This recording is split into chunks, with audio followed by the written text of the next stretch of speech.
Հեղաշրջում կլինի Թուրքիայում։ Ի աջակցություն Ստամբուլի ձերբակալված ընդդիմադիր քաղաքապետի Թուրքիայում սկսված զանգվածային ցույցերը օր-օրի անվերահսկելի են դառնում։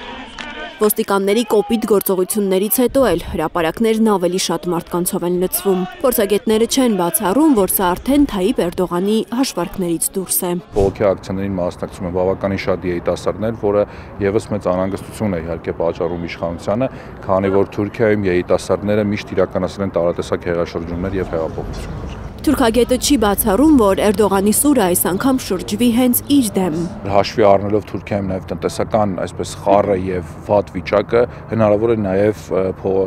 պատտվի այսպես այդ սուրը Էրդողանի դեմ եւ փորձեն Էրդողանին գահանկեց անել։ Սակայն հաշվի առնելով այն հանգամանքը, որ Էրդողանը բավականին փորձ ունի կանխելու տարատեսակ հեղափոխություններ եւ հեղաշրջումներ, իրականում դժվար է լինելու հաղթահարել այդ բարերը։ Ընդդիմադիր քաղաքական գործչին իր ճանապարհից հեռացնելու փորձով Էրդողանն իրականում ավելի է բարձրացրել Իմամօղլուի վարկանիշն ու գցել իրենը։ Իմամօղլուի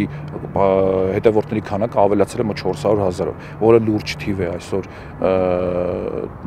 այդ հարթակի համար եւ բացի դրանից նրա ձերբակալության տեսանյութը դիտել մոտ 60 եւ ավել միլիոն մարդ, որը եւս լուրջ ցուցանիշ է։ Բողոքի ալիքը Ստամբուլից հասել է Անկարա, Իզմիր, Տրապիզոն, չնայած զանգվածային ձերբակալություններին ու ոստիկանների բիրտ ուժին, ակցիայի մասնակիցները տուն չեն գնում։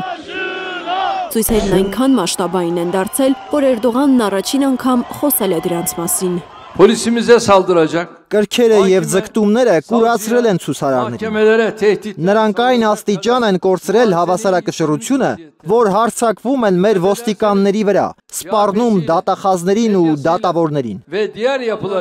Էրդողանը ընդդիմությանը նորից մեղադրել է Ստամբուլի քաղաքապետարանում կոռուպցիոն գործարքների, իսկ ժողովրդի առաջ կոկորդիլոսի արցունքներ թափելու համար։ Alın teriyle Եթե նրանք մեզ ասեին, որ քաղաքապետարանում գողություն, կոռուպցիա, անարդարություն չկա, մենք նորից կքննարկեինք մեր ունեցած տեղեկությունները փորձագետների հետ։ Բայց նրանք այդպիսի բան չեն ասում, քանի որ իրենք լավ էլ գիտեն, որ այդ ամենը ճշմարիտ է։ Belediyede hiçbir hırsızlık. Էրդողանը փորձում է սրանով համոզել հասարակությանը, որ այն գործիչները, որի հանդեպ դուք ունեք այդպիսի մեծ սիրալիր վերաբերմունք, ոչ այլ ինչ են, քան ահաբեկիչներ եւ կոռուպցիոներներ։ Էրդողանը, որ արդեն 22 տարի է մեկ վարչապետ է, մեկ նախագահ, սահմանադրորեն իրավունք չունի 2028 թվականին մասնակցել ընտրություններին։ Դրա համար ընդդիմադիրներին շարքից հանել փորձելով պատրաստվում է 2027-ին սպասվող արտահերթ ընտրություններին։ Իսկ այդ ընտրություններում նրա համար հաղթել դժվար կլինի, եթե նրա հիմնական մրցակից Էքրեմ Իմամօղլուն ճաղերի հետևում չլինի։ Լիլիթ Գասպարյան, Նորայր Հակոբյան, Հայլուր։